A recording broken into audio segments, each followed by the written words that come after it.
Okay, here we go. So a few things that make us stand out as a university. One is our academic excellence. Um, we have 44 undergraduate majors, and two of our top majors are our engineering program and our nursing program. We offer four branches of engineering. That's civil engineering, mechanical, biomedical, and computer engineering.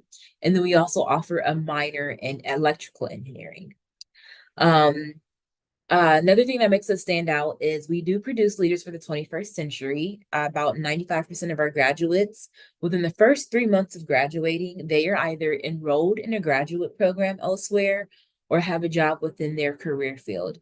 As well as our Director of International Student Services. She is really great at helping our international students get placed with CPT and OPT. And another thing that makes us stand out is we try to provide an affordable educational option to students of all backgrounds. So we're able to do this through our competitive scholarships, which I will talk a little bit more about later on in the presentation. All right. So a little bit about our academic programs. Like I said earlier, we have 44 undergraduate majors.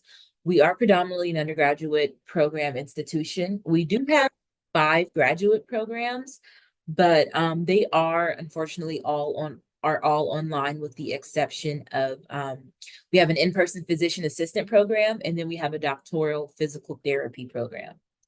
So we have a 13-to-1 student to faculty ratio. So we have smaller class sizes. And in my opinion, those smaller class sizes give you that more one-on-one interaction and extra help from your professors if need be. Your average class size is around 17. And 99% of our faculty hold terminal degrees. And we also have internships and experimental learning. So a little bit more about our integrative core. Our integrative core is actually our general ed curriculum. It's actually ranks number 13th in the nation. And what that integrative core is schools that don't offer an integrative core will have you take those like intro to writing and speech courses. We don't have those classes. Those are actually integrated throughout your other general education courses. So it basically just helps students become more well-rounded. It gives them those critical thinking skills and effective communication skills that many employers are looking for when wanting to hire recent college grad students. But the integrative core class is 32 credit hours, 8 classes in total. There's 2 classes in the humanities, 2 in the arts, 2 in the natural sciences, and 2 in the social sciences. And so these are basically just students' foundations courses. Every student, regardless of your major, will be taking integrative core classes, but you can take, there's a plethora of classes to choose. Okay, so a little bit about your return on investment. So here are a couple of stats about Mount Union. We do currently hold the #1 nursing program in the state of Ohio. This past spring, our nursing grads, that test that students take in order after they finish the program in order to get their licensure, the NCLEX, we had 100% pass rate the first time around with our students this year. So very, very rigorous nursing programs to make sure students are properly being prepared for working in clinicals and in the hospitals. But we have the #1 sport business program in the state of Ohio. 9 out of 10 of our alums say that they would choose Mount Union again. And we're #2 with best value in the state of Ohio as well. So these are just a few of our stats. So yes, so student support. So here are just some ways that we're able to support our students.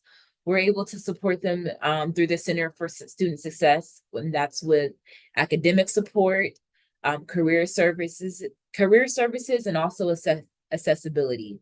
Accessibility means if you are someone who might require a specific like setting or during taking a test or extra test time or any type of accessibility services, we just want to make sure that we are making this, we are preparing the students to be successful. Hello, Miss. Yes. I have a question about uh, for a graduate entry. Do you have any program of graduate entry? I'm sorry? I am saying in your university, all programs are undergraduate. Oh, so yes, our Yes, programs are predominantly undergraduate. Um, we have, like I mentioned earlier, we have 5 graduate programs, but they are all online with the exception of physical, physician assistant, and then a doctoral physical therapy program. Okay, thank you. Yep. You don't have any program of law? We do have a pre-law, pre-profession program, but I can talk a little bit about that after I'm done with the presentation. Okay, thank you. Yep. So we have counseling services, and we also do have academic advising. Let's see. So campus living, we have 11 residence halls students can choose from. It is not required for students over the age of 21 to live on campus their first year. So if you are a transfer student or a first year student who is 21 and over, it is not a requirement for you to live on campus. About 71% of our students do live on campus, and we do have different dining options to fit your needs, special dietary restrictions. And here's ways students can get involved. We have university-led activities. We have scholarships for esports, cheer and dance, and visual performing arts, which is theater, art, band, choir. We have community service organizations, and then we have our normal student-led organizations.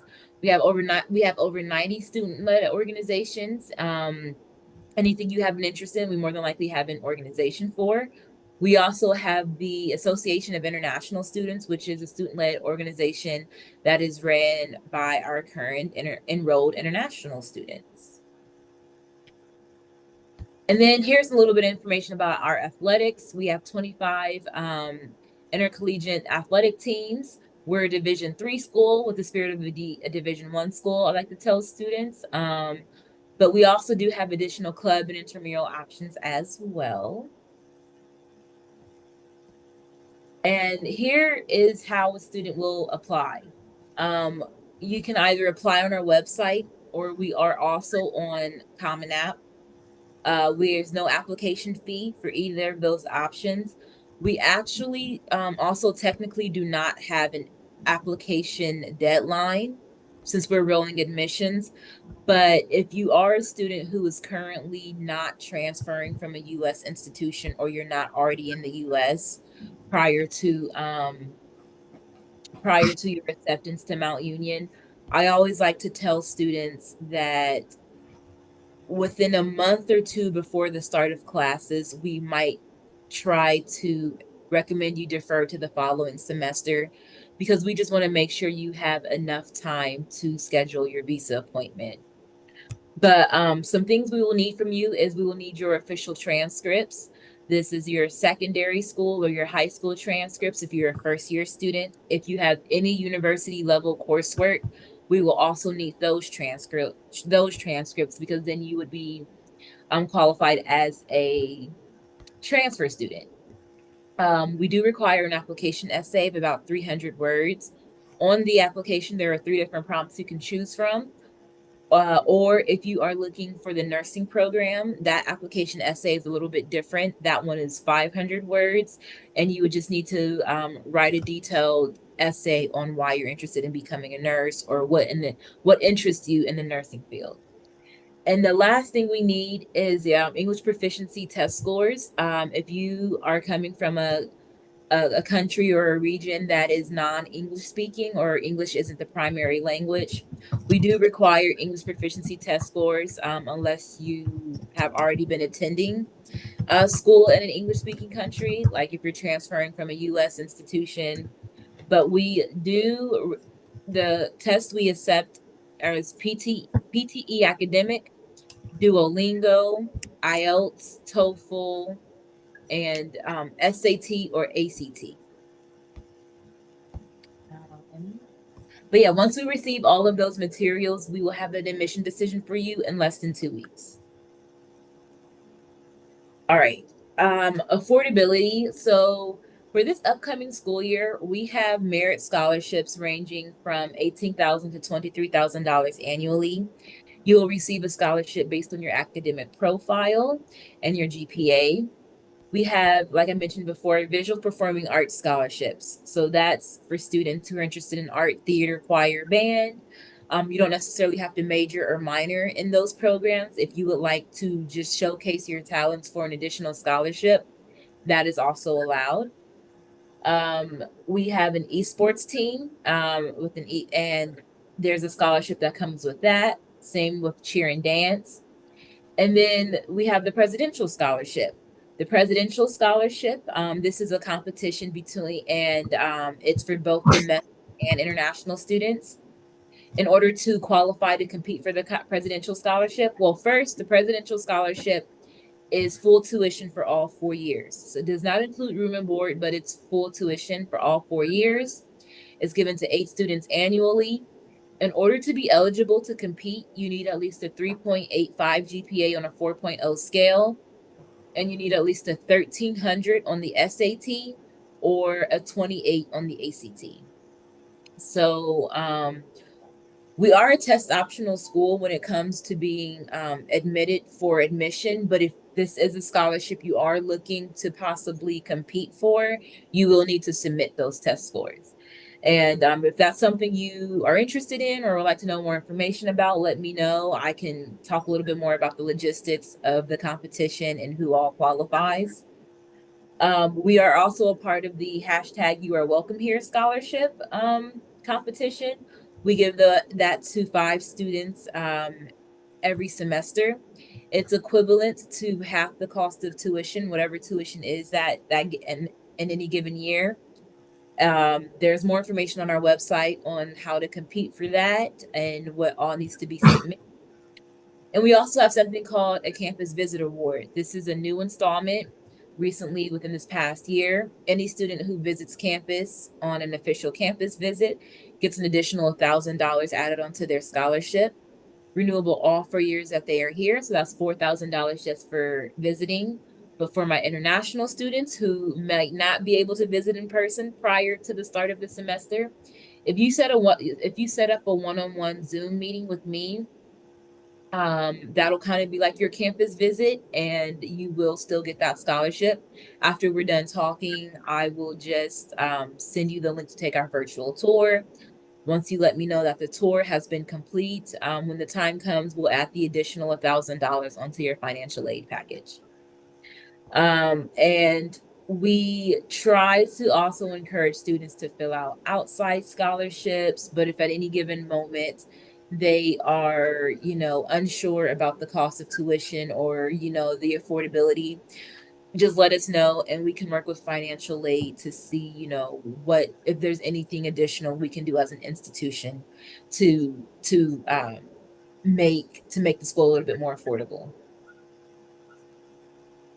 All right, so the I-20 process, a few things we'll need in order to issue your I-20 is we'll need a copy of your passport, making sure that it's not due to expire anytime soon.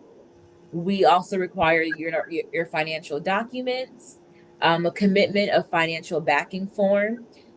This form is something I will issue to you after you've been accepted. It's something that you or your sponsor will fill out, just saying that you understand the cost of tuition and that they'll be financially responsible for, paying your cost of attendance. And then we do require an international enrollment deposit. This is a new installment over the past couple of years.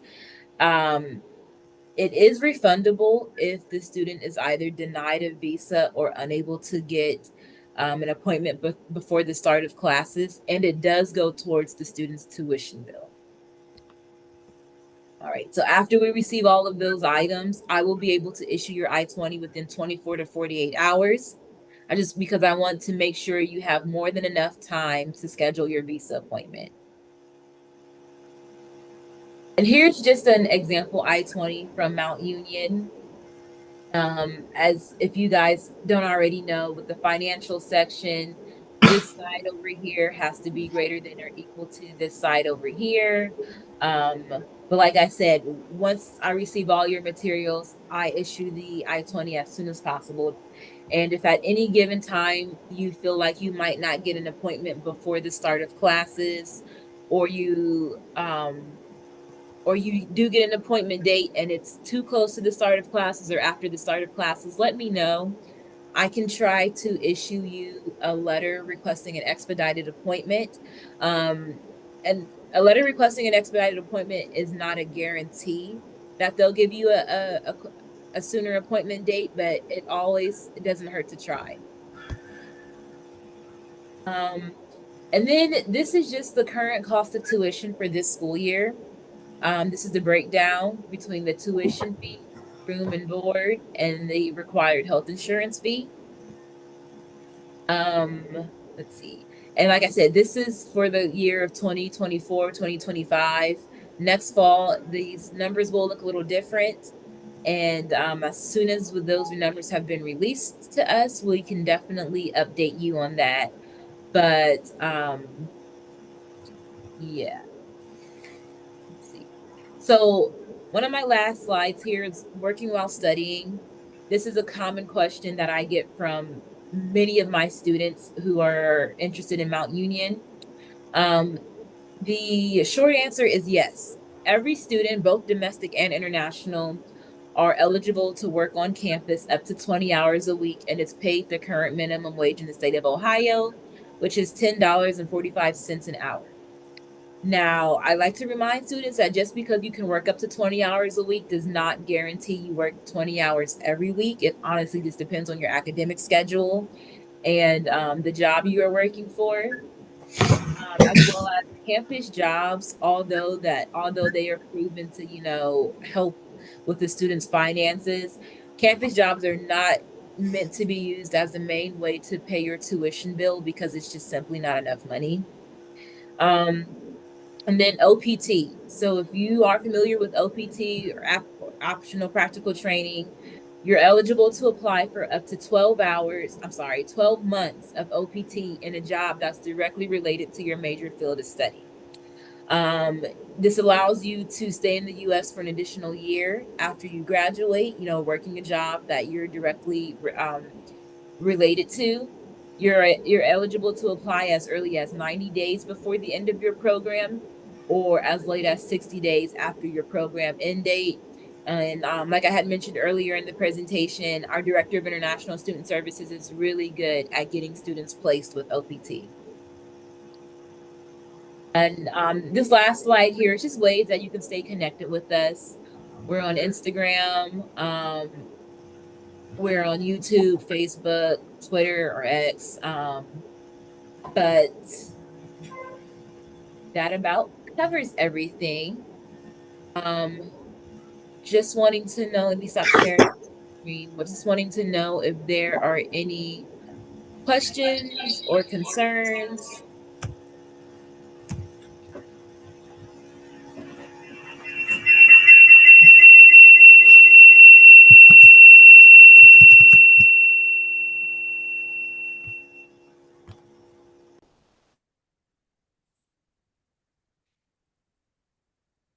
So yes, that concludes the presentation. I saw we did have a few students here earlier who had maybe a question or two, but is no longer able to be present for the presentation. But do you, as the agent, have any questions or concerns? No, everything is clear, and I think we should conduct this type of event at least once in a month, so that we can work. And I think bit by bit we can get our targeted student. I hope for 2025 we will have few quality students who can only join Mount Union University and don't think to go any other city or any other state. visa process is very straightforward in Pakistan. We have we have one embassy and one consulate. And the procedure of visa is very easy. On the day of interview, visa officer decide to give visa or not, and this is only depend on the visa interview. So we try to prepare our student for the visa interview, so that they can be ready for any type of question. And embassy during interview, embassy don't see any other document except I-20 and passport. That's all. That's it. Even embassy sometimes don't look on the bank statement because I-20 is showing bank amount. So visa process is very quick. Yes. That's good. And you know, And sorry? if you receive any query from Pakistan or any student who get visa, you can link up with me so that I can help for the visa interview, and so that I can also check the credibility, so that he or she should be coming only for Mount Union, not to go here and there. Yeah, and that was one of the reasons why we had to add on the enrollment deposit. Yes. Was after the pandemic, and I know a lot of other schools were having this issue where we would get tons of students who would apply, and after we issued the I-20, they would cut all communication. And then when classes start, they'd finally reach back out saying that they'd have to go to a different school for this reason, that reason, and then we want us to transfer our record. Transfer their CVIS record to that other school, which, you know, we had no issues doing, but it was a lot of our students. And so in order to make sure we're getting, you know, students who are really interested in Mount Union, we did add on the enrollment deposit prior to receiving the I-20, hopefully to deter those students who aren't actually interested in Mount Union. But we always let students know that we will refund your deposit if you're denied a visa or